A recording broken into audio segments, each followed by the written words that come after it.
In a certain country, with the strength of a single hero, the Demon Lord was defeated.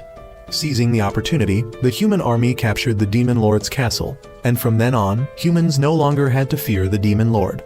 However, to prevent humans from getting ahead, the demon race organized a grand assembly to find a candidate for the vacant Demon Lord position. One of the 4 heavenly kings, Vermi, took responsibility for this assembly, with Han as the deputy in charge. After the recent preliminary round, there were many candidates who seemed special and promised to be even stronger than the defeated former Demon Lord. Han collected images from the recent preliminary round, and the notable character was Helck, who was a human hero. Hearing this, Vermi visibly panicked, wondering why a human was allowed to compete. Due to the non-discrimination rule, and because Helck had declared that he hated humanity and wanted to exterminate them, he was allowed to participate. However, Vermi believed this was an act and feared that if they didn't do something, they would all be in danger. Han wasn't worried because Helck had signed a contract that prevented contestants from harming anyone outside the competition and vice versa. Vermi was concerned that Helck wanted to use the contract to harm all the potential Demon Lord candidates, but Helck fought fairly and respected his opponents. Vermi still believed that no one would accept a human as the Demon Lord, but everyone who watched the competition acknowledged him. Vermi thought they were all too ignorant, losing to humans time and time again, and she was so angry that she blew up the castle. Now she had no way to eliminate Helck because he had reached level 99, while the 4 heavenly kings like herself hadn't even surpassed level 80. She was at a loss, unable to think of a solution. So Han suggested forcing Helck to play a card tower building game, but cheating by giving him slippery cards. Vermi wasn't sure this method would work, so Han promised to find any possible way. The next day, Vermi's subordinate staff from the intelligence department went to gather information about the hero Helck. Meanwhile, Vermi went to watch the card tower building competition as previously discussed. This competition only had 10 spots to advance, so those without talent in this area were out of luck. Helck struggled and couldn't build anything, so Vermi thought he would surely lose. However, after a while, Helck clapped his hands once and produced a strong gust of wind, blowing away others' towers and quickly building his own. Everyone thought Helck had broken the rules by obstructing others, but before Vermi could announce this, a young man named Ken stood up and argued that the competition wasn't just about building card towers, but also about defending one's own tower. This young man's interpretation was so elaborate that even Vermi hadn't thought of it. Everyone found it convincing and had their minds opened, but a girl named Hyuga saw through Ken's lie. So from a card stacking contest, everyone decided to turn it into a fight to destroy each other's card towers. Vermi thought Helck had intentionally staged this to make the contestants fight each other, but Han advised her not to overinterpret. Meanwhile, Ista had contacted her sister Ista through telepathy and informed her that she had found some information about Helck. Back at the competition, Vermi later organized other contests such as chess, which Helck won, and sculpture, which Helck also won. For the next cooking contest, she decided to be the judge herself to criticize Helck's dish. But Helck made her an extremely large and flavorful ice cream that she couldn't bring herself to criticize.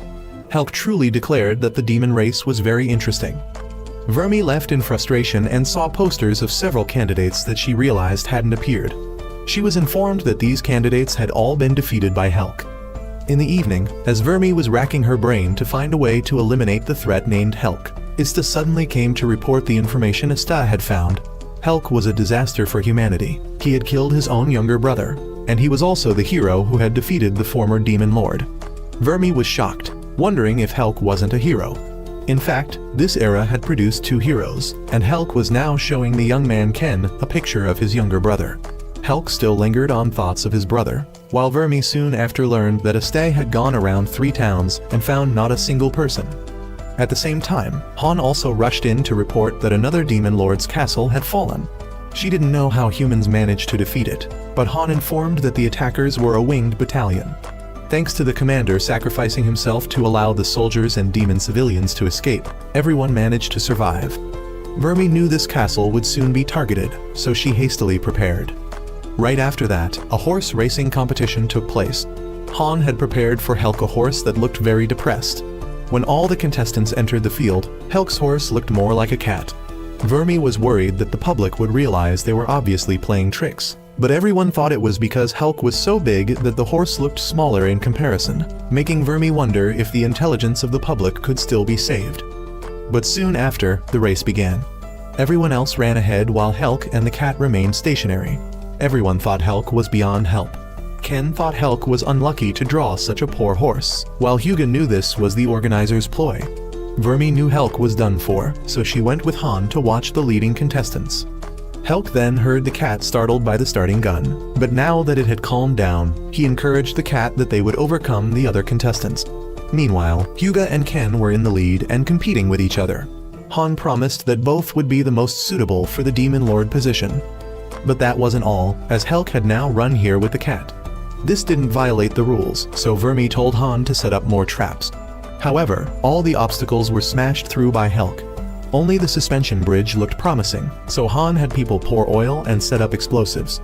But the incompetent staff slipped on the oil and blew up the bridge themselves. Han still thought that without the bridge, Helck couldn't cross, but he hugged the cat and jumped across, running straight ahead. He was about to overtake Ken and Hugo. He soon passed both of them, so Ken decided to jump down and run barefoot like him. He quickly caught up to Helck, and then finished just slightly behind him. Ken thought he really ran fast, but Helck said if Ken had run seriously like that from the start, he would have lost already. Helck then became friendlier with Ken, while Vermi couldn't be more frustrated. But before she could explode, Ista came to report that their intelligence had brought news. The situation at the conquered Demon Lord's castle was that only over 100 winged soldiers and one who seemed to be their commander remained. Apart from that, they hardly made any other moves. One of the 4 heavenly kings, Azura, had come. He was injured but still came to give Vermi a strategy. It was about the upcoming final competition. He wanted to set the task as recapturing the Demon Lord's castle. Whoever eliminated the most enemies and made the greatest contribution would become the Demon Lord. The purpose was to both deal with those winged soldiers and to see if Helck intended to help the demon race or not. If worried about Helck turning on other contestants, he had this covenant ring that prevents contestants from attacking each other. But to be sure, Vermi decided to go along to personally supervise. If Helck intended to betray them, she would risk her life to stop him.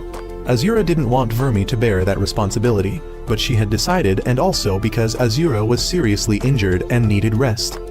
On the day of the event, Vermi noticed that all 4 finalists seemed excited about the battle, except Ken. He seemed a bit worried, but cheered up when hearing about a supervisor going along to help. Vermi revealed herself, but with a fake name. Helck and Hugo found her familiar and remembered she was the judge from the previous cooking round. Estelle was now breathing the fresh air in the human world and frustrated with the toxic air in the demon world. She decided to complete the investigation soon to help improve the demon world. Meanwhile, Vermi's group was still on their way to that castle. On the way, they had to face monsters born from toxins. Hugo had a chance to stretch his muscles, but the numbers were still too great, so the uncle contestant who came along said he would gather the monsters to eliminate them at once. The uncle only needed to eat beans to create a barrier. But after eating the beans, it would take 30 minutes to complete the barrier, so Vermi got so angry that she burst out and dealt with them all at once. Hugo then realized who she was. When they arrived at the rest base, Helck wandered around before cooking, while Hugo informed Ken that the supervisor accompanying them was actually one of the 4 heavenly kings. However, Hugo knew that Vermi's purpose in coming along was to monitor Helck. Ken didn't quite believe it and even thought Helck was very good. Vermi overheard and forbade both of them from talking nonsense in front of Helck and to just consider her as the supervisor accompanying them. Meanwhile, at the castle, Azura heard that Vermi's group was still progressing well, but would soon enter a tunnel full of monsters. Ista wanted to send people to support Vermi, but Azura thought that sending more people would only hinder Vermi more. Besides, they couldn't rule out the possibility of the winged ones coming here, so they still needed to keep forces here for defense. Despite saying this, Azura was still worried about Vermi. At that time, the whole group had entered the tunnel. Ken continuously introduced Helck to the types of monsters in there. The group's constant antics made Vermi and Hugo quite tired. Suddenly, an extremely powerful monster appeared. This was a monster of the New World, attacking both demons and humans indiscriminately, and growing stronger after each battle. Helck then stepped up to fight. He charged forward and kicked it, making it fall back, and when he drew his sword, it was almost just for show as he didn't need it. They were then able to pass, but Vermi wanted to be sure, so she used magic to burn the monster's corpse before moving on. The group then got out of the tunnel and Vermi met with an intelligence agent. This person opened a secret passage into the castle for the whole group to enter. Vermi stated directly that whoever eliminated the enemy commander would win, but they shouldn't try so hard that they lose their lives unnecessarily. Hyuga still aimed for the top position and was extremely wary of the other three. They all seemed carefree, but who knew if they were more eager to win than her. Ken, however, aimed to help Helck become the Demon Lord, while the uncle just wanted revenge for the general who had fallen at this castle. Helck was truly carefree, while Vermi remembered her conversation with Azura that he was injured like this due to setting a trap for Helck back at the old Demon Lord's castle. But it wasn't because Helck attacked him, rather he fell into his own trap, which is why he ended up like this. He was also the one who introduced Helck to this tournament. Although he fell into his own trap, if Helck had seriously fought him at that time, he would probably have ascended to heaven already. The group had now truly infiltrated the conquered Demon Lord's castle. Vermi wanted the group to come up with a strategy, but everyone just irritated her, causing her to shout and alert the soldiers. They then stood up to fight, and Hyuga was the first to charge out, aiming for the commander. Everyone else ran out too, and Helck also entered the battle. But just as Hyuga was targeted by the commander, he immediately rushed over and cut off one of her arms. The uncle was also struggling at this time, but only blocking attacks as he couldn't counterattack. The commander was about to finish off Hyuga when Helck came to stop him. Helck recognized him as an acquaintance, and he also took off his helmet. He was Eddie, an old acquaintance of Helck. He explained that this form was the result of humans awakening, but the process of awakening like this was very painful and miserable. However, in exchange, humans would gain power like that of heroes, and the higher the awakening rate, the greater the power. But most of those who couldn't handle the awakening power would lose their sanity. Right after that, a flock of winged soldiers also flew in to assist him in the mission of exterminating the demon race. While he was rambling about how he had become stronger and would eradicate the demon race, he was suddenly cut by Hyuga, losing a wing. He didn't understand why she still had 2 arms, and she explained that her race had regenerative abilities, making them almost immortal. She also noticed that this group seemed still very weak. One tried to sneak attack Vermi, but was immediately incinerated by her. Indeed, they seemed to have the power of heroes, but were still pathetically weak. Hyuga had intentionally lost an arm to make the commander here careless. She didn't rush to take his life, but wanted to see what Helck would do. Hyuga took another of his wings, and even mocked him for being too weak. At this point, Vermi realized that the chance for them to coexist with humans was almost gone. So the only way for the demon race to escape extinction was to completely eradicate humans. Just as Hyuga was about to finish off Eddie, Helck intervened, but not because he was an enemy, rather for another reason. Suddenly, Eddie was executed by one of the winged soldiers. He realized Helck had seen something, so Helck told everyone to leave. But the entire castle suddenly collapsed. Vermi's group then fell to the deepest part of the castle, but Helck was nowhere to be seen. The group noticed a toxin barrier of the castle nearby, and above was a teleportation barrier created by those winged soldiers. If successful, it would bring all of humanity here to invade the demon world. But as it seemed to have failed, it would suck them in and take them to somewhere unknown. The bald uncle now showed his usefulness by creating a barrier to temporarily prevent them from being sucked in. But this barrier could only hold for a while. Vermi decided to go out and destroy the stone powering the teleportation gate. She launched an attack that temporarily cracked the stone. As she was about to launch a stronger attack, something flew into her head and she was sucked away. Helck jumped down and ran to grab Vermi, but she had already managed to launch an attack to destroy the stone. However, the gate didn't close quickly enough, so Helck grabbed her, and as a result, both were sucked into the gate. When she woke up, Vermi found herself teleported to some island and Helck was nowhere to be seen. One day before Vermi set out, she had argued with Azura about cutting her long hair.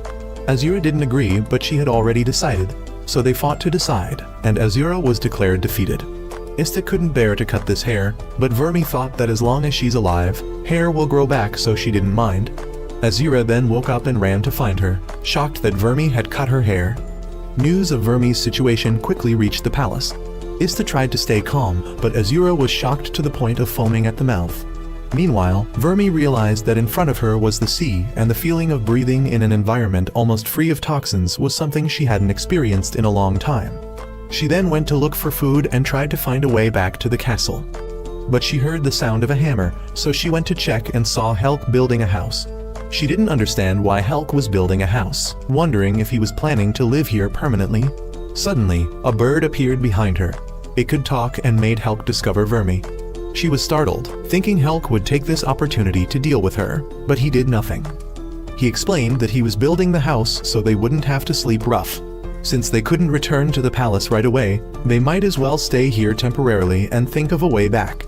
But Vermi thought that if she kept Helck on this isolated island, he would no longer be a threat to the demon race. It then started to rain and Helck and the bird ran into the house. But Vermi didn't follow, so he had to rush out and carry her in. As soon as she entered the house, Helck reassured her that they could use the wood here to build a ship to return. She agreed half-heartedly, but then realized she needed to keep him here forever. But then she reconsidered for a moment. Why did Helck choose to risk his life to save her and end up here too? If he really saw them as enemies, he could have abandoned her. Or when they arrived here, he had plenty of opportunities to assassinate her. She gradually started to think that Helck truly wanted to help the demon race. Azura had now calmed down to consider the situation.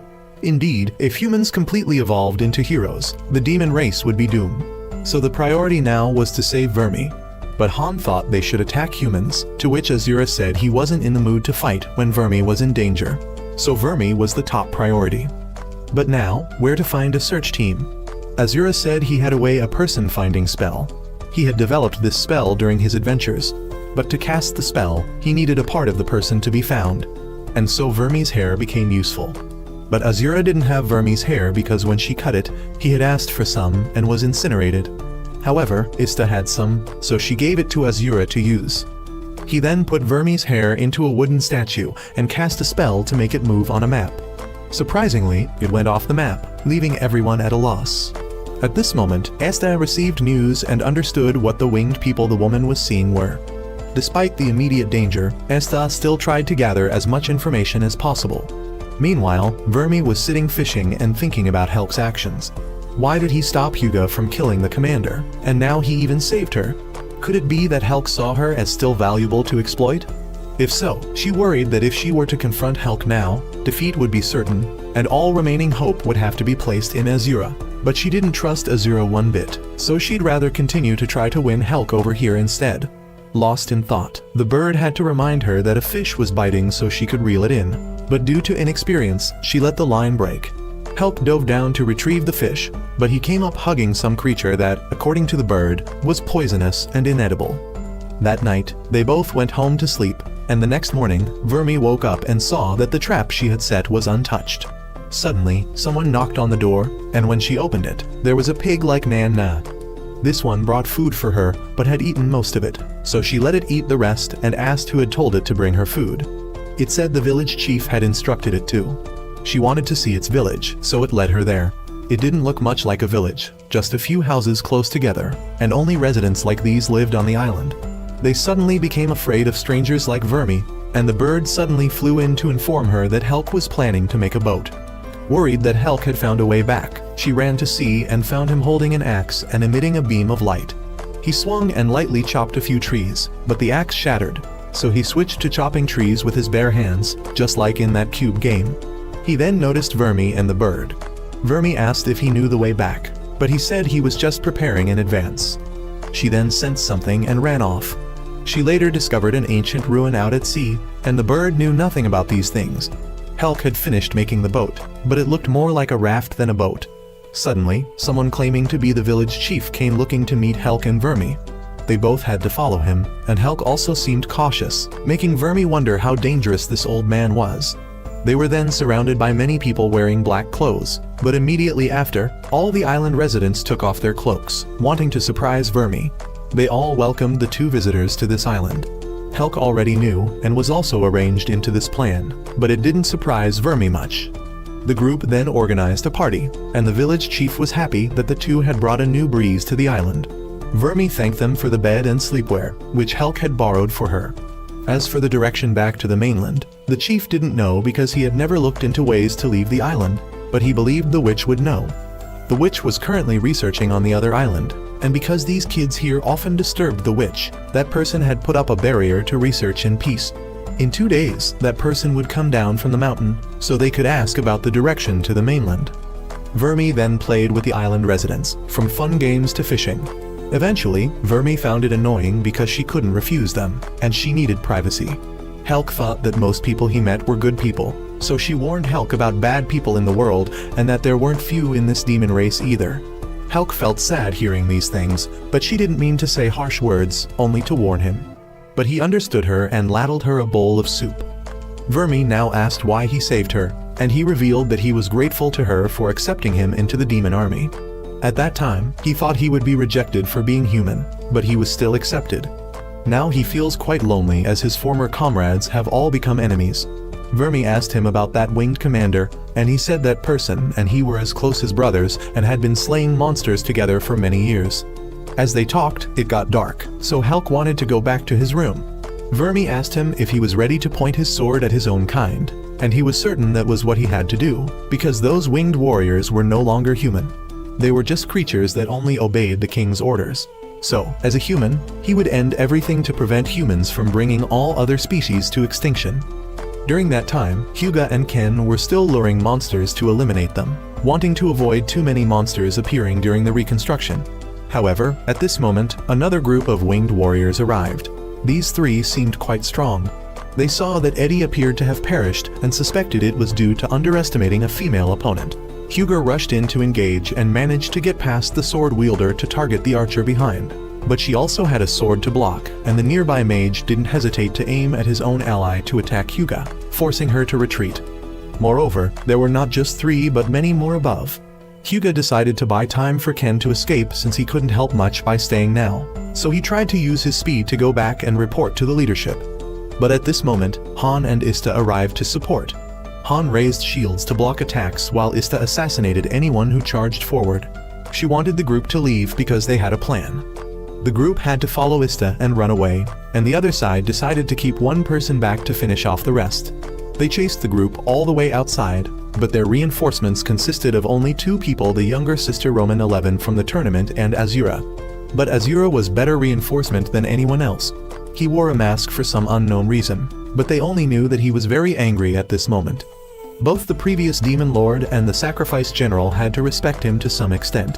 He wore a mask because he didn't want anyone to see his angry face. He still gave those humans a chance to turn back and continue living with humans, but they scorned Azura's opinion and believed that his talk of humans and demons once living together was nonsense. They absolutely refused to listen to Azura and only followed their king, so they decided to attack Azura. He also had subjects to protect, so he didn't bother persuading anymore. He then created a mass of tree roots and bound all the airborne soldiers. They didn't expect him to be so strong and thought he was the leader of the demon race. But no, he was just one of the 4 heavenly kings. According to Han, Azura could freely manipulate trees in demon territory, whether dead or alive.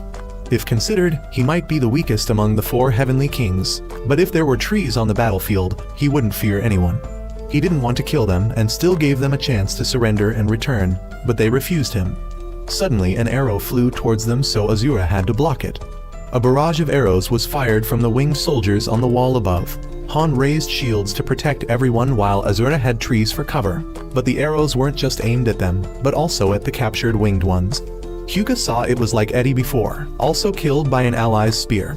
They all accepted their deaths and believed they had harvested something. Although they had awakened and still suffered a crushing defeat, they acknowledged the demon race was very strong.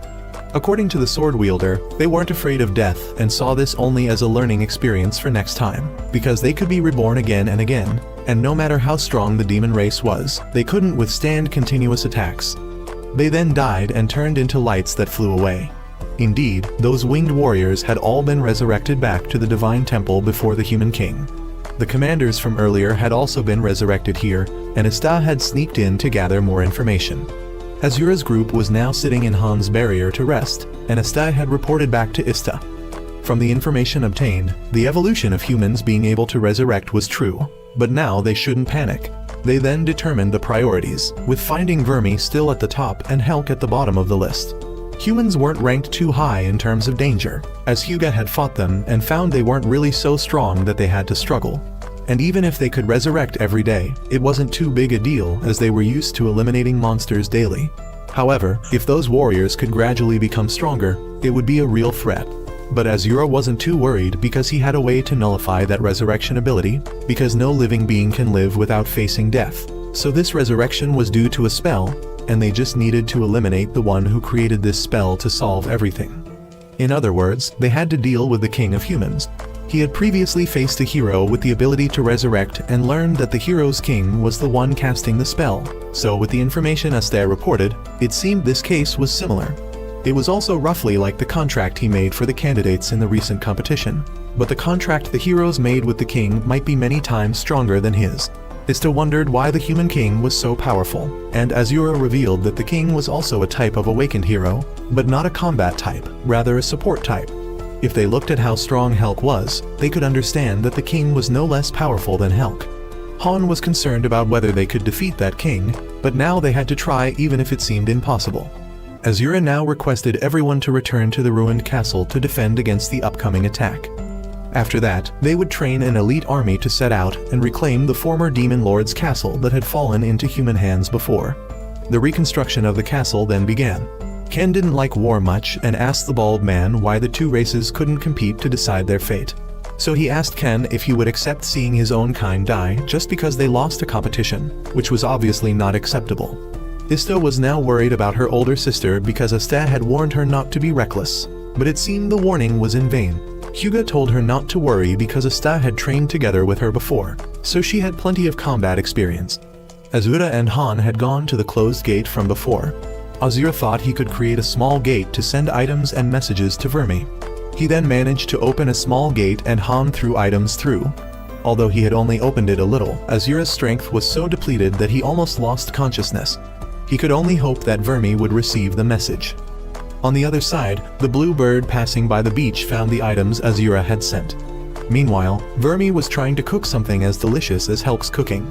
She still couldn't do it, and when Helck wanted to try, she wouldn't let him because she wasn't satisfied with it yet. The bird then brought back firewood and was urged by Vermi to put it in before the fire went out, so it threw Azura's message into the stove as well.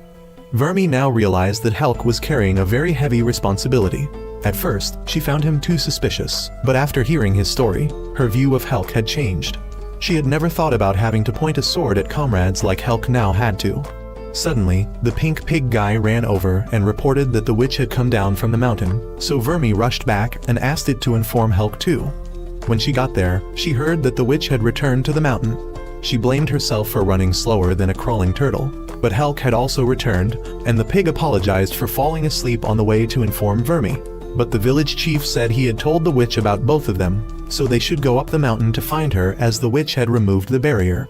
He asked the blue bird to guide them both. And now we know this bird is Duo Lin Go. Just kidding, it's Pewee. While going up the mountain, Pewee warned them both not to anger the witch. Vermi wasn't sure if the witch knew the way back to the continent or not, but they had no choice but to take a chance. The three of them then saw the witch's house, and it was strangely gloomy. But when they called out at the door, another blue bird came out. Vermi thought this was the real witch, but the witch was actually behind all three of them. Pewee called her Granny, so she tickled him a few times. The witch had heard their story, so she would show them the way back to the continent. They needed to go northwest to return to the continent they came from. Vermi realized there was more than one continent and wondered how the witch knew where they came from. But leaving that aside, the witch said that getting back to the continent would be very difficult. They needed provisions and a sturdy ship to withstand the storms at sea. They also needed a creature that could determine direction in case they lost visibility. And the creature she mentioned was the sea deer in the book here. When they lost direction, they should release it into the sea, and it would help them know which way was which. Remembering that Helck had caught this creature the other day, Vermi told him to go look for it again. He recalled seeing it in the sea this morning, so he went to check. The witch had told Vermi to stay here for one night. Vermi wanted to know who this witch really was, and if she might also be from their continent. The witch didn't want to reveal anything, only telling Vermi to be careful with Helck, as he was a more dangerous existence than she imagined. For now, Helck would be her ally, but for how long was uncertain, as Helck's path was now full of darkness, hope had vanished, and he had no other goal than to exterminate humans. The next day, they officially set out to return to the continent. The island's residents all came to bid them farewell. The witch gave their boat a magic box to propel it, with the understanding that if it broke, they'd have to row by hand. As they left, Vermi remembered the witch's words, that she shouldn't become a flame that burns allies, but rather a light illuminating Helck's dark path. However, she believed the outcome of the battle would be determined by Vermi alone. On the way, Helck took the opportunity to catch some fish. while Vermi, checking the ship, discovered that Pee-wee had also tagged along. It said it wanted to explore the world, but Vermi insisted on returning it to the island due to the dangerous journey ahead. However, Pee-wee brought a letter from the witch, asking Vermi to let Pee-wee come along as it was used to danger, and could help Vermi stay calm. The witch suggested that if Vermi felt stressed, she should lie on Pee-wee's belly, which would be very relaxing. Helck also wanted Pee-wee to stay, so Vermi had to give in. They soon encountered a sea monster, forcing Vermi to activate the propulsion device to escape quickly. When they were quite far, Vermi again wanted to return Pee-wee, but Helck thought they'd gone too far to turn back and said he could protect Pee-wee himself. So the group continued their journey and a few days later entered a foggy sea. Helck released the deer into the water, which pulled them in the opposite direction they'd been going, helping the boat find the right path out of the fog. Not long after, the group was caught in a storm and Vermi had to struggle to get out of a whirlpool. The sea monster found them again, and Helck saw it as a challenge. He lunged to punch it, but the octopus was unfazed and caught Helck instead. He had to escape, and Vermi wanted to use magic to help him. But if she didn't provide enough magic to the propulsion device, the boat would enter the whirlpool. Helck told her he'd be fine and to go ahead. She then steered the boat out of the whirlpool while Helck was caught tightly by the octopus and pulled underwater. Vermi had no choice but to go ahead. The next morning, the storm had cleared and she could see the continent. When she reached land, she was surprised to find Helck already waiting for her.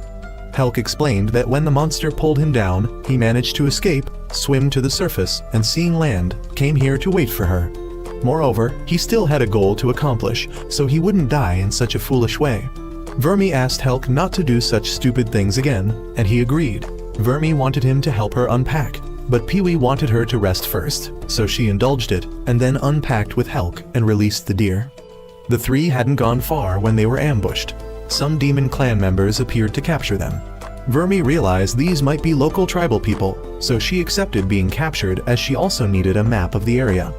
These people seemed decent, so no one wanted to resist, and they let themselves be led away. These three people led them to their country, which was in a state of poverty and misery.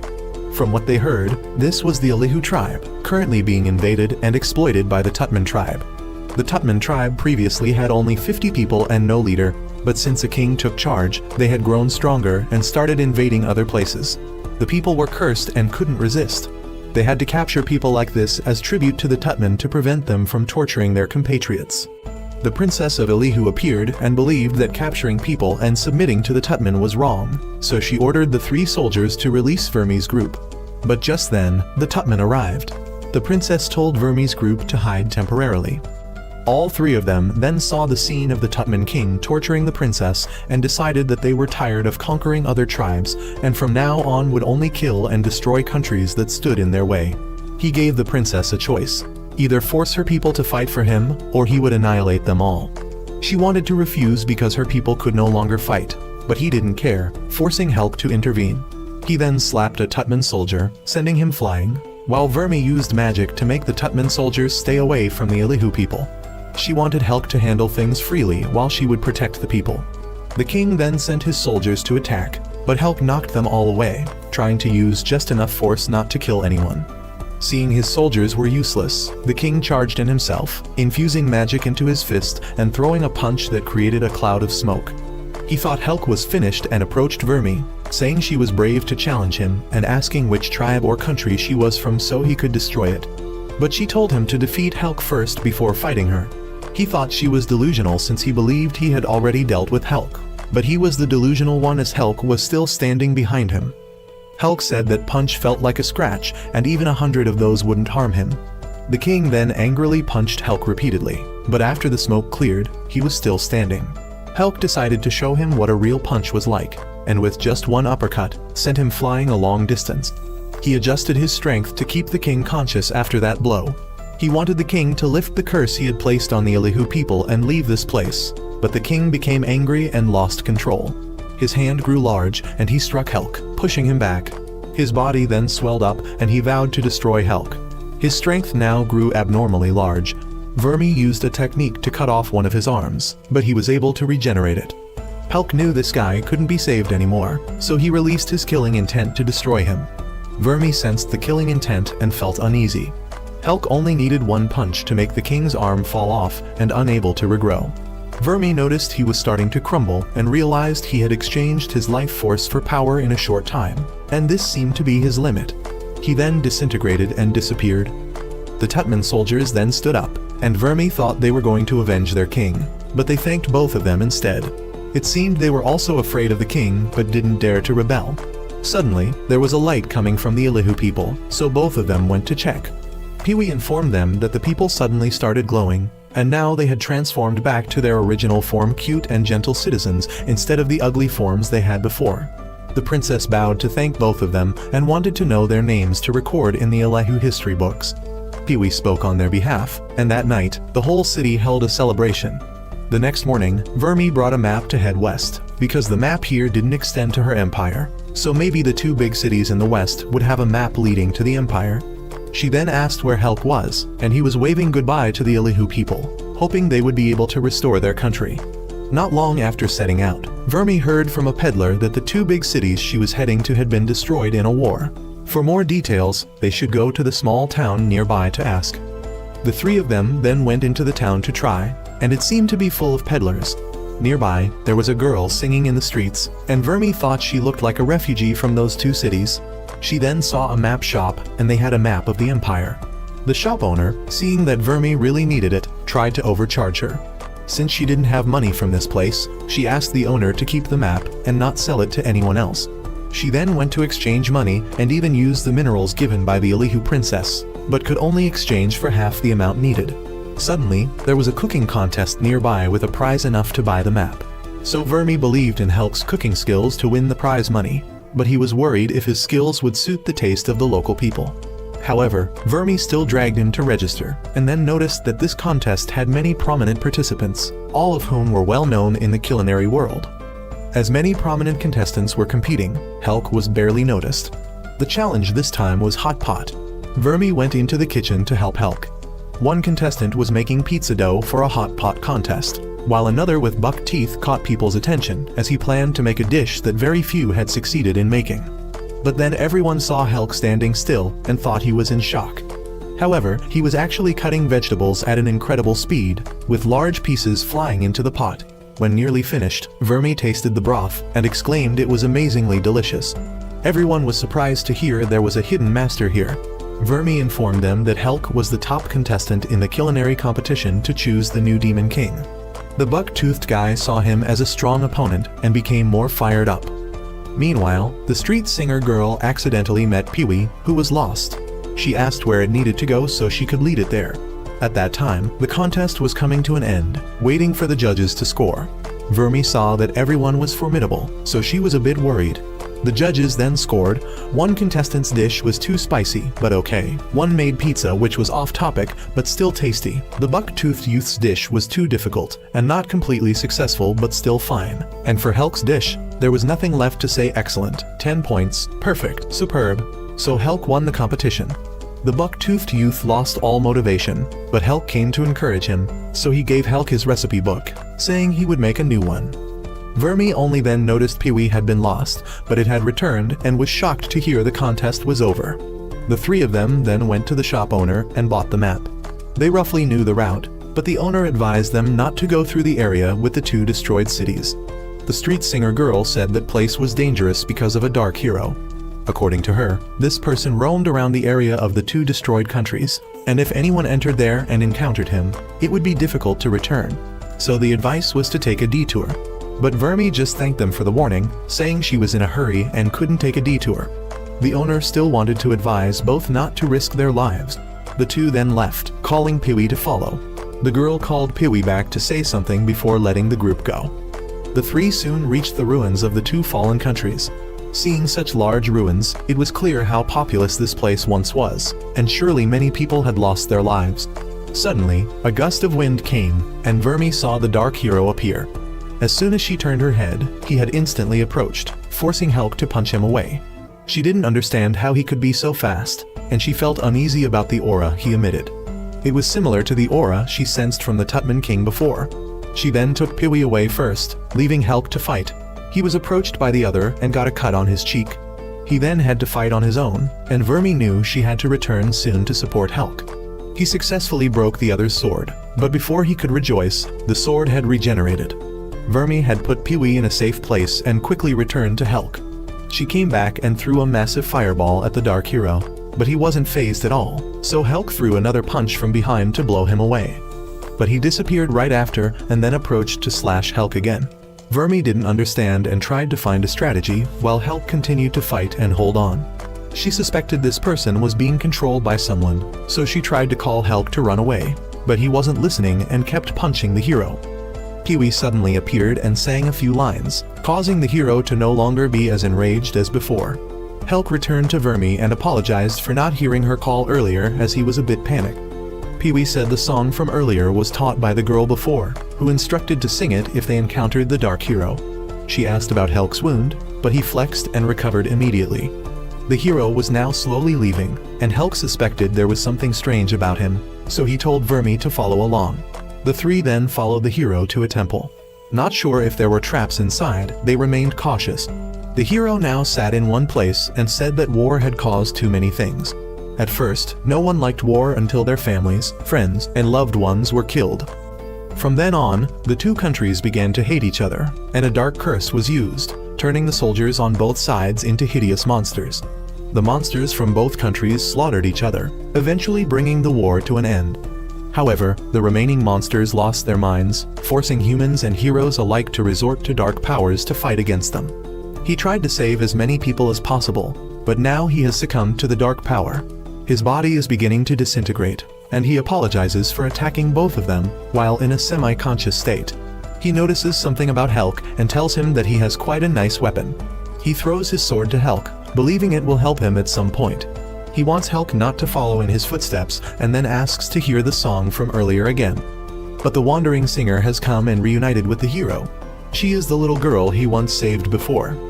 At that time, even though he had lost consciousness, he still found a way to save people, making the girl greatly respect him. Helck wants to leave the moment for the couple, so he calls Pee-wee and Vermi to go ahead. The three of them then go to find a place to rest for the night. Pee-wee invites both of them to race on these ruined walls. Vermi refuses, but Helck joins in, so she doesn't want to be left behind and ends up racing too. She still loses to Helck, and when she looks back, Pee-wee couldn't jump over the wall, so he took flight. Vermi tells Pee-wee not to go ahead without looking at the road, because right after that, Pee-wee ends up in a monster's mouth. In the following days, the human army continuously attacks the castle defended by Azura's army, and Eddie is still bitter and constantly targets Hyuga, but loses all 6 times he attacks. The demon army's defense is extremely solid, so casualties are almost 0. Moreover, they are used to this, so everyone feels extremely excited for the next attack after repelling the human army. However, if the human army truly evolves, it would be a different story. Han informs Azura that their strategy of capturing rather than killing is gradually being figured out and may soon no longer be applicable. But Ista comes to announce that the levels of humans after these recent battles are gradually increasing, but the highest is only 32, while on the demon army side, leaders like Hyuga have increased to 52. So it can be said that the recent battle not only leveled up the heroes, but also their Demon King candidates. Azura is then advised to take a rest because he has overexerted himself these past few days with the detection spell. Han has reminded him several times, but he stubbornly uses this spell every day. Azura uses the detection spell one more time, and fortunately, this time Vermi's location appears on the map, so he quickly asks someone to bring the map here. On the human side, the commanders are now meeting with each other, or rather, everyone is shouting to argue. The blonde-haired sword-wielding guy gets bored and leaves, but suddenly senses an intruder and flies up to search. However, Esta manages to escape in time, so he thinks he might be overthinking. Esti realizes they have become more sensitive, so she must be more careful when hiding. Meanwhile, Azura has prepared a search team. They are still worried about Helck, but Azura believes that if Vermi is still with Helck at this time, it shows that she has somewhat trusted Helck, so they can only trust Vermi's decision and judgment. During this time, Vermi's group encounters a monster in the desert. Vermi has to chase the monster away herself instead of letting Helck handle it. The group then decides to camp at a rock to wait for dawn. Since the last incident, Vermi has been worried whenever Helck fights. She fears Helck will lose control and become a threat to the demon race as she worried. Helck also notices her uneasiness and tells her to talk to him privately later. Helck then makes her a drink and gives her the sword he's been keeping. This broken sword has the ability to kill a hero, and although it's broken, it's enough to take the life of a hero like him. So he gives it to her, in case he really becomes her enemy, she can take his life. But Vermi refused. She admits that she was wary of him from the beginning, but after their adventure so far, she has reassessed Helck and knows he is a trustworthy ally, so she won't accept it. Helck thanked her but still wanted to tell her what happened and then ask her to listen to his request once again. Years ago, when Helck was 8 years old, he had to work hard and only received a loaf of bread for his younger brother. His younger brother, Kless, was being bullied by 3 nobles, forcing Helck to run back to protect his brother. But these were the type who abused their power, so they switched to beating Helck instead of Kless. Both brothers had no parents left after an incident when monsters attacked their village and caused many deaths. They both tried to survive, which is why they came to this capital city. Yet in the capital, there were only people like this. The poor like them were treated worse than livestock. Both were forced to live in a slum area that was both dirty and lacked proper food. But for Helck, as long as his younger brother was safe, he was willing to endure everything. The reason Helck was willing to take beatings for his brother was that from a young age, he could already do that super recovery trick, which shocked Vermi tremendously. She didn't expect Helck to awaken his hero powers so early. The bullying continued afterwards, sometimes having their food thrown into the sewers, sometimes their house being destroyed or burned, sometimes their wages being stolen by those nobles. But the 2 brothers didn't leave the capital because compared to the monsters out there, it was still much better here. They both remained optimistic, living day by day and nurturing hope that someday when there were fewer monsters, they would set out on an adventure so they wouldn't be oppressed anymore. But not long after, a big problem arose. Kless became severely malnourished to the point of near death, and Helck had no way to cure him. Helck decided to carry Kless on his back to find a doctor because he had saved up some money. But no one was willing to help Kless. Some refused because the 2 brothers were beggars. Others thought Helck had stolen the money because how could someone from the slums have money? Helck then tried to encourage his brother to hang on, and when he noticed Kless had passed out, he became even more urgent. He then ran and begged anyone who could help, but people not only didn't care but also pushed Helck down. A noble girl asked about the situation and immediately ran off. Helck had almost lost hope when the father of the girl from earlier, who was a kind-hearted nobleman, came and saved Kless. Kless was saved, and Helck's view of nobles changed somewhat. Many years passed, and Kless is now a renowned knight and leader of the Knight Squad. He achieved great feats by slaying many monsters and walks in glory and the welcome of all citizens. Helck tells us that the person who saved Kless was from a family that had long supported the king. The daughter of the person who saved Kless is Ami. For some reason, Ami often came to play with the 2 brothers without discriminating that they were from the slum area. And since playing with her, the bullying decreased significantly because they thought the 2 brothers were Ami's attendants. But the fact that people in the slum area were still being oppressed kept weighing on Kless's mind. Kless realized that if monsters were eradicated, people would pay attention to the oppression of the poor and stand up against it. So Kless planned to enlist early to go slay monsters and save people. From then on, Kless began to learn swordsmanship, day after day, rain or shine. At 16, Kless began to enlist, and after just 2 years, he was promoted to squad leader. Ami's father came to find Helck and saw that the scrawny kid from before had become a warrior who could easily handle monsters, and he suspected that Kless's talent might have surpassed his own. He sensed that Helck also carried great power within him, but Helck just thought he had grown this big due to manual labor. His swordsmanship and combat skills were basically non-existent. And now he realized that the man had sensed the power that he himself hadn't even recognized. Because Kless often had to go out to slay monsters after enlisting, it was difficult for the 2 brothers to spend time together. But they still tried to arrange time to have meals together, and Helck noticed that Kless and Ami seemed quite compatible, so he decided to play matchmaker for the 2. Both of them went to meet Helck and saw him smiling. All 3 then went to eat together, and by the end of the meal, Ami had fallen asleep. Kless informed them that he would be going on a quite long journey soon, so it would be a while before he could return. Helck decided to wait and make Kless's favorite dish for when he comes back. Half a month after Kless left on his expedition, monsters appeared more frequently than usual. The army had to recruit more soldiers, and Helck and Eddie joined and left the capital for a while. During their first mission, their group encountered an unusually strong monster, which was precisely a New World monster. At that time, Helck only dared to think about running away, but because his comrades were still there, he couldn't.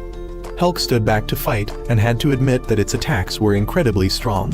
He was determined to buy time for his comrades to escape and continuously took hits. But then unconsciously, Helck started punching back at the monster.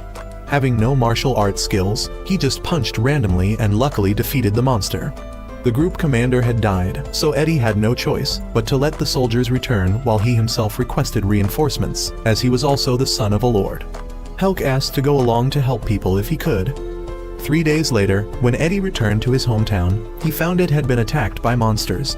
Helck encouraged him to run in and assess the situation. Both of them encountered a female warrior fighting monsters, so they went to help. The three successfully pushed back the monsters, but the girl was shocked by Helck's extraordinary strength. He also noticed that she had quite good sword skills, and she revealed that she was holding the Holy Sword, an extremely powerful sword. She wondered how Helck could defeat more monsters than her using just his bare hands despite her sword skills. Eddie later met everyone in his hometown and learned that this girl and her comrades were mercenaries. She was Alicia, and she had agreed to be Eddie's soldier. They then rebuilt the town, and Helck was always called by Alicia to fight monsters whenever they appeared. Eddie was mostly left at home, which is why he became so weak in combat. But even though those days were busy, Helck and everyone were happy. Eddie was the one who brought motivation to the team, while Alicia was the one who always saved her comrades in the most dangerous moments. They were the best comrades he had. But one day, Alicia had a private conversation with Helck. She admitted that Helck was the first person she acknowledged as surpassing her. He always paid attention to everyone around him, while she only focused on the enemy in front of her. If Helck hadn't been there all this time, she might not have kept everyone alive until now. Alicia said that if all the monsters were cleared out, she would still keep Helck to adventure together, rather than returning him to be a wall repairman for the capital. 4 years later, the monsters hadn't decreased at all, but had increased. The king at this time had declared that the Demon King was the source of the monsters, so he assigned Kless to deal with the Demon King. Vermi knew that her Demon King was not the source of those monsters. 3 weeks after Kless set out, good news about Kless defeating the Demon King spread throughout the kingdom. But Helck couldn't be happy because he had run back to visit his brother, who had been seriously injured in the recent battle. He comforted Ami that Kless would recover soon. The doctor who had saved Kless years ago was a great sage. He apologized to Helck for bearing the title of Great Sage, but not being able to help Kless in the recent battle. The people were rejoicing while their hero was seriously ill. It couldn't be helped because peace had just arrived. However, Alicia noticed that even though the Demon King had died, the monsters hadn't decreased at all. Her concern was proven right when a large horde of monsters approached the capital. Upon hearing the news, the frightened people went to the palace to demand the hero to fight again, even though they knew Kless was severely injured. Helck couldn't bear to see his brother slandered, so he suspected that the Demon King might have resurrected and decided to go fight the Demon King again. Helck returned to the Demon King's castle and encountered Azura there. The two fought for a while, and Helck asked why Azura was sending monsters to attack humans. Azura realized he was not the hero who had defeated the Demon King, so she explained to him that this Demon King's castle was originally created to reduce the number of reproducing monsters. The destruction of this castle had caused more monsters to be born. It was understandable because humans had been taught from a young age that the demon race was evil. Azura took Helck to the graves he had made for those who had fallen. Although she deeply hated humans, Azura revealed that the demon race really wanted to rebuild friendly relations with humans once again. Helck then listened to Azura's story and learned that humans gradually forgot about coexisting with the demon race because humans constantly conflicted, causing civilization to be destroyed and rebuilt many times. So, coexistence was gradually forgotten, causing humans to turn to see the demon race as enemies. The demon race had called for peace many times, but always failed. The Demon King that Kless had defeated was also a Demon King who greatly valued peace.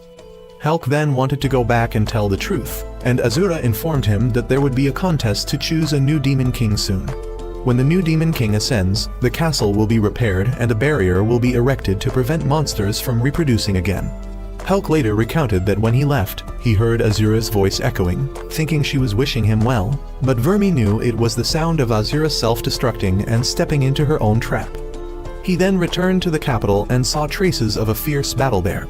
Helck was worried about his comrades, so he rushed in to meet everyone again. Everyone was still alive but injured, from broken arms to lost eyes.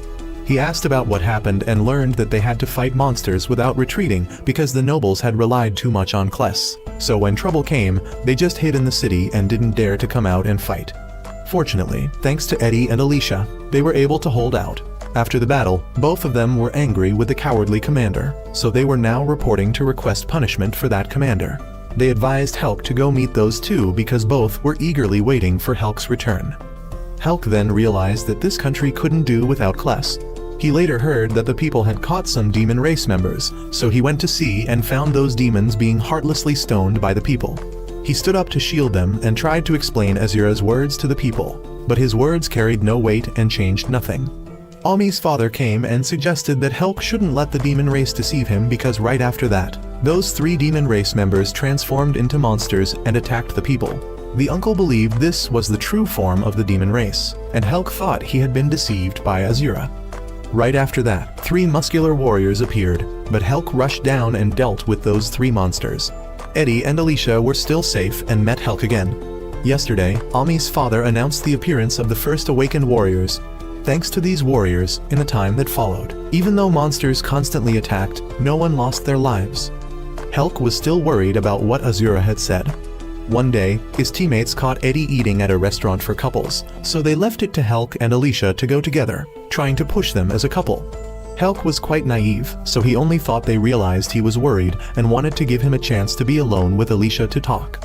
He invited Alicia, and she was quite shy, but then excitedly went to change clothes. He wanted Eddie to come along, but Eddie thought Helck was nervous about male-female relationships, so he still wanted to let him go alone with Alicia. Suddenly, a blonde young man came and wanted to ask for Helck's help.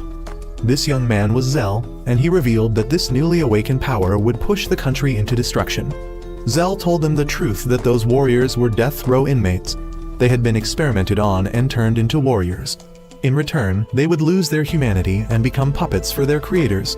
The court was plotting to turn all the people, except the nobles, into those warriors. This plan was devised by the Great Sage and was eventually agreed upon by both Ami's father and the entire court. This plan could be prevented because the Great Sage needed the king and Kless to perform the spell to turn all the people into warriors at once. The king was being watched in a secret place, so they could only pull Kless out of this to prevent the plan from happening.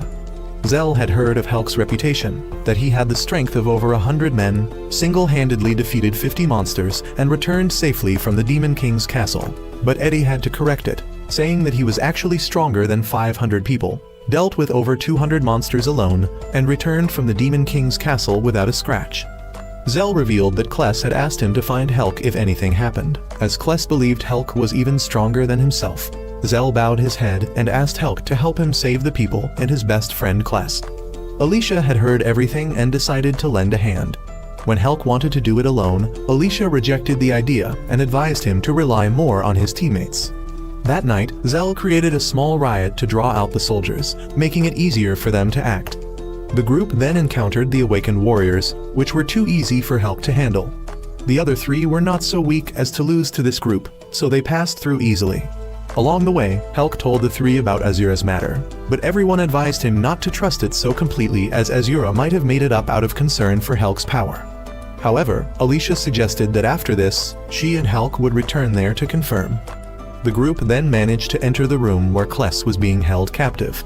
They met Kless, but also the Great Sage along with the Council of Elders, and above all, the king himself. The king only gave one order, and the Alicia group behind them fell to their knees and nearly raised their swords to die by the king's command. But Helck stood up to stop them. He wasn't manipulated by the king's spell, so the elders wanted the Great Sage to do something to Helck. But he couldn't be harmed by their warriors, so the Great Sage had Kless come out to fight. The king gave an order, and Kless stood up to fight Helck. Helck couldn't bring himself to fight his younger brother, so he could only dodge and let Kless cut him a few times. But at that moment, Alicia took out the holy sword and slashed Kless once. Kless was injured, causing the Great Sage to realize that this was the hero slayer. Helck took the opportunity to escape with Kless, but Alicia was controlled by the sage. He stole the holy sword and went behind Helck to stab him once. Helck was in excruciating pain from that strike. Although it only hit his shoulder, he felt it like a fatal wound. Helck fought back, but the sage turned into a shadow like Nettie. At this moment, Kless woke up and grabbed a sword, rushing to break the holy sword and take the life of the Great Sage. The king was about to give an order when Kless threw a sword straight at his head, but he still managed to order Kless to take Helck's life. Kless approached with a broken sword blade in his hand, but Kless only apologized for always causing trouble for his older brother, and then stabbed himself in the neck and died. Helck was very angry, and when he heard the elders say that Kless was just useless, Helck became furious. He burst out a dark aura that made everyone tremble in fear. Helck was now like a monster, but Alicia was the one who helped him calm down. She apologized because her sword had caused suffering to both Helck brothers. He really wanted to say it wasn't her fault, but he collapsed. The awakened warriors rose up to fight. In his dream, Helck remembered punching the nobles to help Kless, and when the two brothers were going home, Helck had asked Kless what he wanted to eat, but Kless was now gone. Helck had returned home and only saw the scene from earlier appear before his eyes. He blamed himself for always saying beautiful words while never really being able to protect Kless. Helck woke up after a long period of unconsciousness and didn't know where everyone was. He stumbled out of a cave and met two bounty hunters. He heard them talk about how his teammates had fought to the death just so he could escape. Helck vaguely remembered and knew he had witnessed their deaths while half-conscious.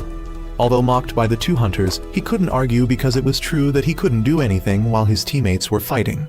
What was the use of the strength to fight hundreds of monsters when he couldn't protect the person he cherished?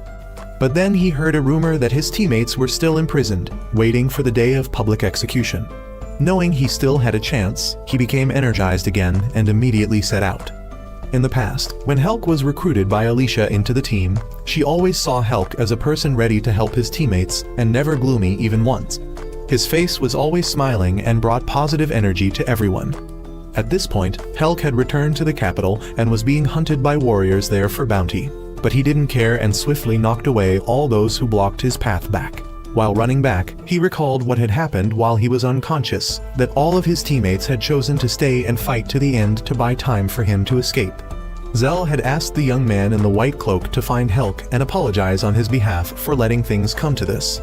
Helck's wound had reopened, but he still pressed on, and facing him were the awakened warriors with their commander. Helck confidently charged at the commander, who was quite fast and fought back. He allowed the commander to strike his wound and then grabbed his head to deliver a blow. The guy wasn't down yet and turned back to continue fighting. As he fought, Helck remembered how Alicia had stayed by his side until the end, so he couldn't give up. In the end, he alone slaughtered all those awakened warriors. They were wiped out, and Helck continued on. At this time, Alicia was about to be publicly executed. The commander who had been defied by her before was still bitter about that incident and was eager to watch her execution. He asked her how she felt being cursed by the people she once saved, and that soon, her teammates would follow her. She wanted to beg for her teammates, but it was meaningless. However, just as they were about to act, the executioner's strike went askew because he sensed a great pressure choking him. It was the dark and overwhelming dominance that Helck emitted, which had spread all the way here. And at this moment, he had also arrived at the gates of the execution ground. Everyone could only cower in fear before his dominance. He grabbed the commander's head and asked if he was the one who had harmed his teammates. The commander blamed the citizens, while the citizens, out of fear, blamed him. Helck, enraged by this scene, threw the commander away and then rescued Alicia. He wanted to take her to the demon realm to start a new life with everyone. But Ami's father had found them and admitted that Helck was indeed beyond their imagination. He had won in finding hope, but had also lost by returning here. A snow curtain appeared, and he informed them that the transformation spell devised by the great sage had begun, and that Kless had died meaninglessly without being able to stop this spell. People began to transform, and he explained that unlike Helck and Kless, who awakened naturally, this forced awakening would cause people's bodies to be unable to adapt, leading to drastic physical changes but loss of reason. Alicia also began showing signs, leaving Helck at a loss for what to do. He couldn't shield her, but soon this snow curtain would cover all the citizens of the kingdom and turn them into puppets of the king. He advised Helck to leave if he didn't want to fight his old comrades. Helck carried Alicia and ran, trying to find a place the snow couldn't reach, but she said it was too late and Helck should leave her behind and run. Helck didn't want that to happen, but Alicia had already started transforming. She didn't want Helck to see her ugly transformed form, so she asked him to use the broken sword to end her life, but he refused. He only wanted her to live, so even if she transformed and became his enemy, he would accept it, as long as he could see her alive. She worried that Helck wouldn't recognize her when she transformed, but he believed that no matter what, he would always recognize her, so he begged her not to give up so easily. Alicia accepted Helck's wish and asked him to smile because she loved his smile, and if they ever met again, she wanted him to smile for her once more. Now, he thinks back that he was truly selfish for not ending Alicia's life then. Ami's father also thought he was foolish for not doing what Alicia wished. Later, he also met Zell in human form, but although Zell retained his mind and shape, he had become immersed in power and lost his former kind nature. After that, he met Zell again in human form. But although Zell retained his mind and shape, he was overwhelmed by power and lost his former good nature. Vermi thought that if they could kill the king, they could deal with the heroes, but Helck had of course thought of that. He had met the great sage again, who revealed that the awakened ones needed the king's manipulation ability to control them. If the king died, those brainless warriors would only go berserk, killing and slaughtering everything.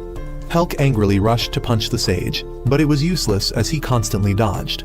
He also informed that Kless wasn't dead but in a vegetative state, because the broken sword at that time hadn't completely killed Kless, so he was able to save him and let Kless nurture those disgusting things down there. Helck then angrily unleashed all his strength and a single air slash took away half of the sage's body, but he was still alive and knowing Helck was still a great threat, he created a teleportation spell and sent him far away. That's how he arrived in the demon world. He was very disappointed that he couldn't save anyone. Vermi wasn't sure if he could fight against his old comrades, but Helck believed that he was fighting not only to exterminate humans, but also to protect the demon people. When he was lost here, Ken was the one who found him and brought him to his town. The people there treated him well even though they knew he was the brother of the hero who killed the demon king. Vermi understood the second reason that helped him fight, so he once again handed her the sword and asked her for a favor. He said that when he gets angry and loses control, he won't be able to distinguish between friend and foe, so he wants Vermi to use the holy sword to end him if he loses control too much and harms the demon side. He originally intended to give it to Azura, thinking a heavenly king like Azura would be more trustworthy, but now he only has Vermi by his side. She decided to stand up and reveal her true identity as one of the heavenly kings, and she accepted the broken sword and advised him not to fight with the mindset of dying, but to fight with the mindset of surviving and overcoming. Helck then cheered up.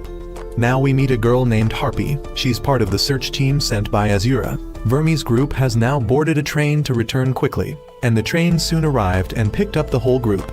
Along the way, Helck and Vermi were playing cards while Pee-wee curiously went up to the driver's room. Pee-wee accidentally met the Harpy girl, and they greeted each other. Not long after, when they were near a town, Vermi incinerated a rather strong monster that was causing havoc around here. Pee-wee picked up a stone that fell from the monster, and then continued on. The three of them later met an old man who was the mayor. He informed them that recently there was a terrifying monster, and everyone who faced it had failed. He had hired some final warriors and tomorrow they would come to deal with the monster, so if the two still wanted to keep their lives, they should leave early. But Vermi said she had already dealt with it. He didn't believe her and thought she was fooling this old man. But the warriors passing by all told him that the monster was dead, so the whole town threw a party. While Vermi's group was enjoying the party, Harpy had found her way here and revealed that because of that monster, only she from the search team had managed to arrive. Hearing that Azura's side was still okay, Vermi felt somewhat relieved. Vermi knew that now Harpy could only take her and Pee-wee back, not Helck, but surely Azura had anticipated this. Harpy took out the letter that Azura sent and he wanted both of them to go attack the southern castle. Azura had now told Han to have people fight defensively because they weren't the ones who would deal with the king. The ones bearing that heavy responsibility would be that unfortunate couple. The awakened warriors came again to attack the demon army and were repeatedly beaten. Ken wanted the two sides to reconcile, but Eddie refused because he hated those talkative guys. But Hyuga entered the battle and said that she also hated talkative guys like Ken, but what she hated more was the kind that always made excuses for their shortcomings and weaklings like Eddie here. She once again cut off Eddie's wings, but the archer behind shot Eddie dead so he could revive quickly. At this moment, Han is not sure about Azura's plan, as no one knows when they will find Vermi and whether Helck will still follow her or not. But Azura has anticipated every contingency plan, and partly because he wants to maintain this status quo to gather more information, as he senses there is someone with power comparable to Helck on the human army's side, and only that person could defeat the sacrificed general of this castle. For now, they need to wait for information from Asta's side. She reports that this reconnaissance is quite easy. The castle is full of escape routes without surveillance. The market is full of long-lasting preserved food for her to choose from. and the guards are so lax they might as well not be there. However, gathering intelligence is difficult because there are few people she can talk to. She then went for a walk in an alley and discovered someone coming, so she hid in a nearby corner. Eddie's group was passing by and discussing strategy for their next attack. But after a while, the woman with the bow suddenly became suspicious and told everyone not to casually reveal their strategy. The cloaked man got excited and threatened to burn down the entire area, forcing Asta to quickly escape. She had crawled away, and when she heard him say he was joking, she let her guard down, but then fire was actually thrown, forcing her to back away and fall down to where Kless was being taken to nurture eggs. She fell on this pile, so she wasn't injured, but soldiers came searching, forcing her to crawl into a nearby hole. She then went down into the sewer and used night vision goggles to find a way out. She sensed a bit of wind and realized there was a secret room in the wall, so she opened it. She then found a room with quite a few records kept there, so she planned to use it as a hideout sometime. Asta then left and went out into the hallway. Soldiers were coming, and she couldn't find a way to open the door again. But luckily these soldiers were quite clumsy, so she easily slipped through their blind spots and escaped. She then got stuck in a hallway with people coming from both sides. She quickly hid on the ceiling. Ami's father passed by and noticed Asta but did nothing. So Asta escaped out the window and used iron claws to climb on the wall. Wherever she went, soldiers came, so she couldn't get in anywhere. And then when the soldiers outside were about to find her, she was forced to slip into an empty room. But right after that she was discovered by Ami. Ami thought she was a boy and asked how she got in here. Asta lied that she was a foreigner and got lost here. Asta was about to leave when Ami wanted her to stay because she was always confined here and could only talk to her father.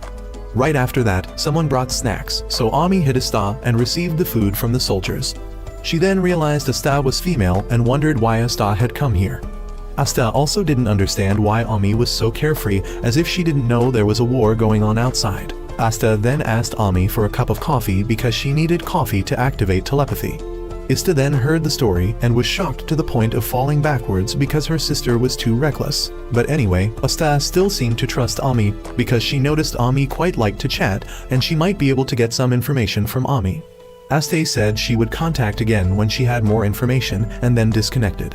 Vermi has now found the two remaining people in the search team and asked them to report back to Azura and remind him to be careful with the humans because they are not easy to deal with now. Zell's group is now attacking a castle of another demon lord general. Although they were attacked by surprise, this castle was originally very well guarded, so it could easily deal with unexpected events, so ambushing them was ridiculous. Their soldiers are all elite troops, so they won't lose to humans, but Zell is confident that the human army has a way to deal with it. And right after that, urgent news came about a herd of monsters in the south, rushing towards them with 30,000 creatures, and there were even New World monsters. The northwest also had monsters appearing with 50,000 in number, so the general realized these monsters were lured here by humans. But not quite, because Zell revealed that humans had found a way to create monster nests, and monsters would attack places with strong magic like these castles with anti-poison barriers. The general couldn't believe that humans could master such high-level magic. Years ago, when Kless went to defeat the Demon King, Zell tried his best to follow. Zell encountered the High Priest, who thought they would only get in Kless's way if they went to him now. But Zell was ready to sacrifice himself to help Kless, so the priest showed Zell something he had just created. He revealed that he had created a forbidden spell, and then casually summoned a monster. Now, back to the present, Zell had to admit that this castle's army was indeed very strong, still not breaking formation despite fighting tens of thousands of monsters like this, but this was their opportunity. However, at that moment, a barrage of arrows rained down on them, and the one who ordered this rain of arrows was Azura. The human army didn't anticipate this, so now was the chance for the demon army to counterattack. That general declared that the human army should prepare to be punished along with the monsters. However, Zell revealed that this was their intention all along. They deliberately lured Azura here so that the Great Sage could take troops to attack the castle that Azura's group had struggled to recapture and defend for so long. The absence of the four heavenly kings made the castle more vulnerable than ever. One by one, the most elite warriors of this place were defeated. The bald man could only cast a few barrier spells, so he was easily overwhelmed by the Great Sage. Just as he was thinking this attack was too easy, Hyuga appeared and gave him a cut on his face. He thought she couldn't win against him alone, but he never know until he tried. He continuously shot lightning at Hyuga, but she dodged quite well. However, when she was about to attack, he circled behind her and knocked her down with a palm strike.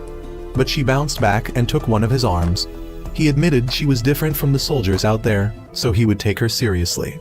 He then drew his sword to fight, and even though his arm was cut off, he could regrow it.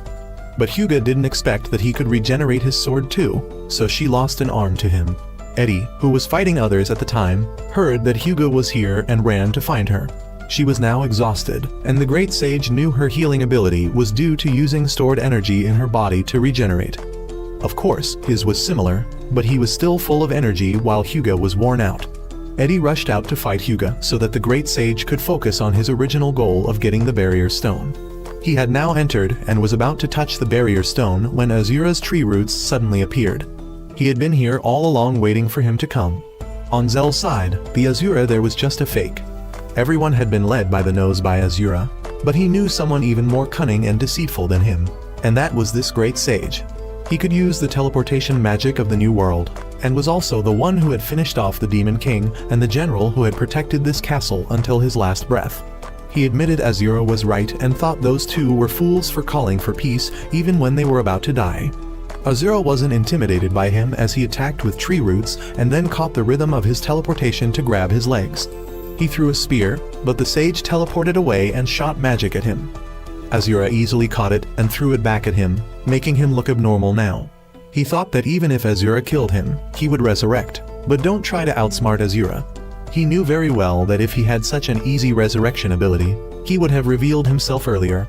Moreover, if what he said was true, when he realized this was a trap, he would have found a way to die to escape. But don't worry, he wouldn't kill him quickly, but would beat him half to death and then imprison him for interrogation. He saw that Azura was not the same as before. He knew about a glorious time of Azura, a time when 10 human kingdoms and the Demon Empire were constantly at war. There was a sword-wielding man who was the nightmare of all humanity, personally skewering 10 heroes. Yes, that was Azura. Of course, he wouldn't remember him, because at that time he was just one of the 100,000 mixed-race soldiers that Azura mercilessly slaughtered. But he remembered Azura's image very clearly. The fear of Azura had eaten into his mind at that time, and he could only bow his head in fear and play dead, waiting for Azura to leave. Many people had also pretended to die, but then succumbed to the poison of the demon realm. But he was fortunate to awaken and adapt to the poison, and now he can live eternally. However, his ultimate goal is not to take revenge on Azura, but to create a new world. Azura knows he intends to exterminate almost all species, and he also reveals that he has lived for over 1,000 years and explored many things just to face Azura once again. He originally knew this was a trap, but still entered to overcome his fear of Azura, and now he believes he is stronger than Azura. Azura has changed his mind and no longer wishes to capture and interrogate him. He will deal with him right here. Returning to the fateful battle between Helck and Eddie, Eddie has always been the one getting beaten, so today he feels uncomfortable being able to fight with such an advantage against her.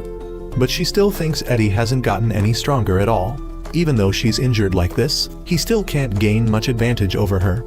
After countless defeats, Eddie has become addicted and desires to compete with Helck forever. When he spouts some misunderstood words that sound like flirting, Eddie suddenly shows a shy and bashful attitude similar to young people newly in love, leaving Helck frozen and confused. Somehow, Eddie has started to regain his personal emotions instead of blindly following the king's orders to exterminate demons. He has changed his personality and seems to have returned to his former self, proving that escaping the king's control spell is entirely possible.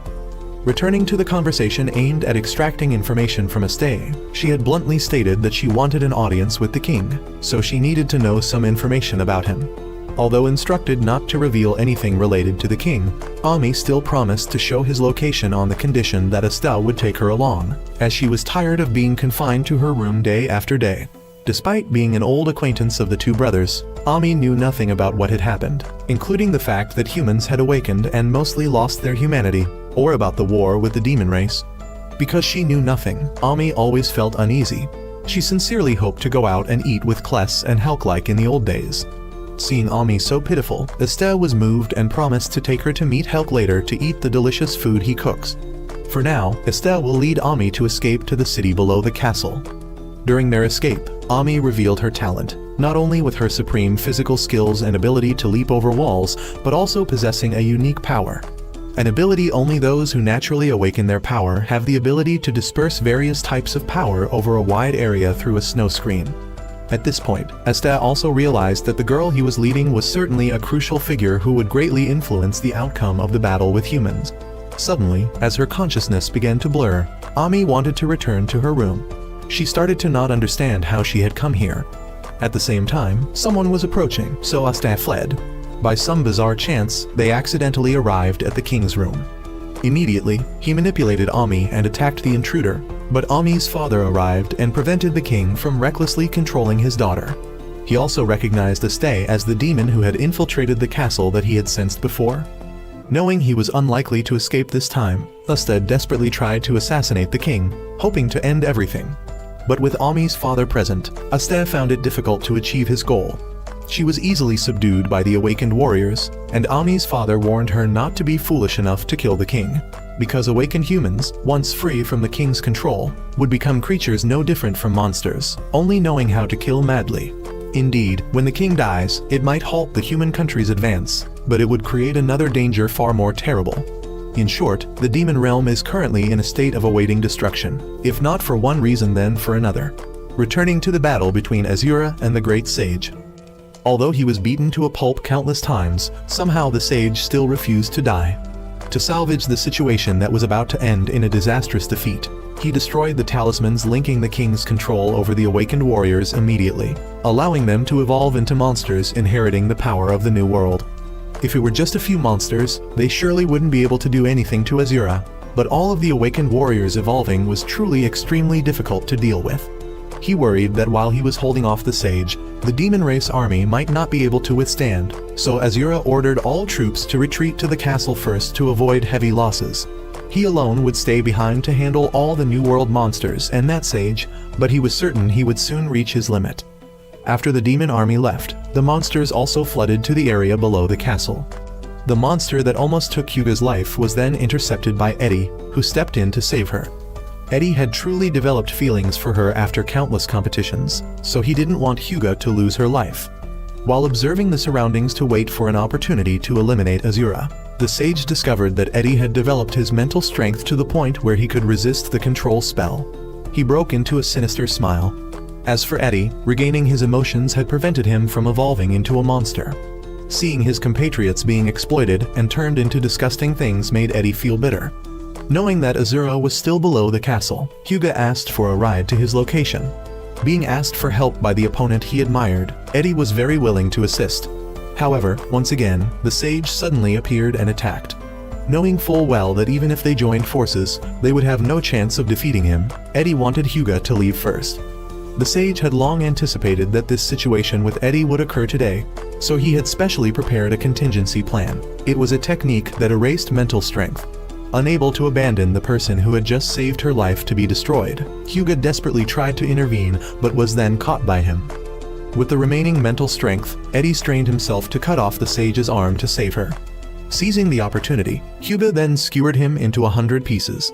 The problem now was that Eddie was gradually falling into an uncontrolled state. While he still could, Eddie sent his apologies and hoped that Hyuga wouldn't die, and that surely one fine day Helck would come to end everything. In a state of being completely consumed by power, Eddie flew away to carry out the manipulator's directive, which was to eliminate Azura, who was still busy with the out-of-control evolved warriors. Although he didn't achieve his initial goal, and even had to sacrifice the immortal warriors, the sage felt quite satisfied that he could defeat Azura, an obstacle blocking the way to the birth of his new world. The only remaining obstacle was Helck, the awakened one with the strongest hero power. Although he couldn't defeat Helck, he had countless underhanded schemes, so stopping him was all too simple. The pain and insecurity of mankind had long been in the palm of his hand. When having to eliminate his former comrades, Helck would surely be overwhelmed by emotions. Returning to the adventure towards the human country of the Quartet of Circumstances, as they were increasingly approaching the land with many monsters, Harpy's scouting ability would be very useful. Because they would have to rely heavily on Harpy in the near future, she was always given priority to rest and recover. Vermi planned to go to a military base in the southern part of the human country to gather more resources. Both knew that if they joined forces, they would certainly be able to deal with the king, but the problem after that would be exterminating all the out-of-control warriors. Ahead lay a brutal battle waiting, and Vermi couldn't let Helck think he had to shoulder everything alone, so Vermi volunteered to handle the winged warriors and assigned to him the task of eliminating the king and the sage. Vermi did this essentially to prevent Helck from being emotionally shaken when confronting his old comrades. The next morning, at the base that Vermi's group was heading towards, they were ambushed by the winged army. Vermi's group still didn't know anything when suddenly a girl from the scout team was injured and flew in to report. The leader of that attack was Ami's father. He originally came here to find Helck, but unexpectedly found this demon race group. He ordered a massacre and to leave no survivors. Vermi suspected this advance was certainly aimed at Helck. Humans also feared him and wanted him to lose control and be pushed out of the battle. Vermi was also apprehensive that Helck would go berserk, but she still tried to keep a calm mind to lead him. And when she saw Helck ready to move forward, she believed he would be fine. That day, when Helck met Eddie again at that Demon King's castle, he also encountered the sage. That was why he took so long. As for him, he had now informed Ami's father that he was amazed by Azura's power because he had pushed him to this extent. But Helck was also a concern that needed more attention because his resentment would give him power many times greater than Azura's. He had appeared before Helck that time to risk taking some of his blood to stop a tracking technique similar to Azura's.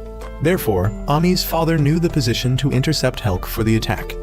Soon after, Helck and Vermi intercepted the army, and Helck stepped forward to face the uncle who had saved him and Kless years ago. The uncle said straight out that he came here to make Helck lose control and push him out of the fight, but if he gave up and returned, nothing would happen. He still believed that no matter what Helck did, there would be no peaceful future for him with his comrades. He should just go somewhere and live in seclusion for the rest of his life.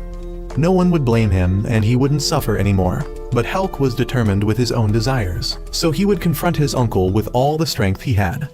His uncle had begun to declare war and ordered the soldiers to charge. Vermi had also joined in and wanted to reduce the burden on Helck. He then confidently let her support, and she went to face the uncle. The uncle knew that if he could deal with her, Helck would surely lose control again. She almost got hit, making Helck's heart skip a beat, but Vermi told him not to think about her losing. He knew well enough how strong she was, so he should focus on his own opponent. After saying that, she continued to summon fire demons to support the fight. The uncle didn't know who Vermi was that could easily calm Helck like that. Suddenly an arrow flew past Vermi, but she realized it was aimed at Helck, so she warned him to be careful. He caught the arrow, and the person who shot that arrow must certainly be a familiar figure. She knew it was someone Helck knew, and the uncle had also ordered the warriors to target her. So she told Helck to take care of his business while she could handle herself. She continued to shoot fire to push back the warriors, and her instinct told her to back off because right after that, the uncle had intervened in the battle. Both fought while claiming to be the one who understood Helck best. Meanwhile, Helck had approached that girl. She had drawn out the broken sword and charged at him, and he just blocked it with a smile on his lips as he had promised. Yes, he recognized this was his Alicia. The uncle had informed Vermi that the black aura constantly pouring on the battlefield at this moment was Helck's despair and agony. The agony of having to kill the one he loved with his own hands. Helck had taken off his hat for Alicia and apologized for his selfishness that day. He would free her by ending everything. Helck had drawn his sword while Vermi tried to run over to stop Helck from taking action, but the uncle wouldn't let that happen. He thought she should let Helck end his own suffering by letting him take action and then lose control. But Vermi had rushed up and drawn the real holy sword to cut a slash on the uncle's face and pass by. The uncle realized Helck had handed over the sword to the demon race, but he had now calmed down. Vermi had approached and started to enlighten Helck. She wanted to rescue mankind with Helck, not exterminate them. Both Eddie and Alicia had shown signs of regaining their sense of self instead of losing control and losing themselves like Zell. She had successfully persuaded Helck, and now she could fight comfortably without any more worries. She believed the witch had advised her to make the right choice, and she believed this was her own choice. Because if she helped Helck exterminate mankind, he would never be able to smile again. But if she helped him save them, Helck could cheer up, and it would also make her feel more at ease in her heart. The uncle thought her words were unrealistic because those warriors were beyond saving, but Vermi argued that there was no evidence they couldn't be healed. If it didn't work once, try many times. But he informed them both that the castle had fallen and Azura had sacrificed himself. While his army numbers kept regenerating, so did the demon side still have a chance of winning this war. However, Vermi said that Azura was as tough as nails, so he wouldn't die even in dreams. She had heard the news of Azura's death countless times, but each time he was still alive. If she didn't confirm it with her own eyes, she wouldn't believe Azura was dead. And indeed, Azura was still alive at this moment, so Vermi thought Helck didn't need to worry about Azura. The uncle had somewhat guessed Vermi's identity, while Helck had decided to step forward for a fight. But he turned back and left, believing that no matter how hard they tried, one day they would realize everything was meaningless. Vermi apologized for changing Helck's determination, but he wasn't sad and was even happy because she had rekindled his hope of saving everyone. The next morning, Azura had woken up, and on Vermi's side, they had sent someone back to report to Azura while she would go to the castle that had been attacked by Zell's army earlier. Azura had now heard from Ista that Vermi was safe and would return soon, and the details about their southern base being destroyed were written in the letter by Vermi. Azura was very pleased to see that Vermi wanted to save mankind. Meanwhile, Vermi's group had already had someone come to pick them up. She had asked how Azura was doing and learned that despite being covered in injuries, he was still alive and kicking, so she could rest assured. Vermi and Helck were completely at ease, so both could go to the Demon King's castle safely. Helck's journey is still ongoing, but will be in part 2 to be released in the future. For now, goodbye and see you again.